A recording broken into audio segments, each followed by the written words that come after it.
Program vaksinasi massal yang dilaksanakan pemerintah Aceh bersama sejumlah instansi lainnya baik TNI Polri terus menunjukkan angka positif peningkatan kesadaran masyarakat untuk melakukan vaksinasi.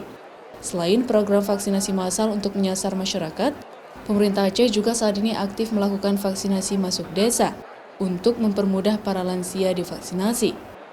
Dari angka target 3,7 juta penduduk di Aceh, hampir 10% atau 310.000 lebih masyarakat yang telah melakukan vaksinasi.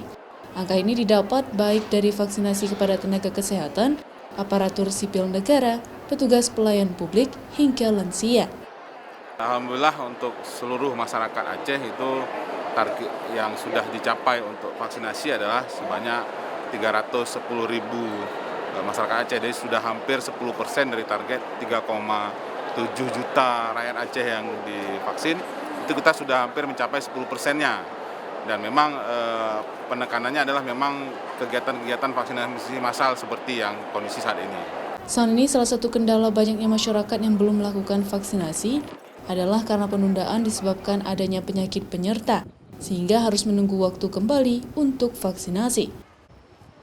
Syahril, Kompas TV, Banda Aceh.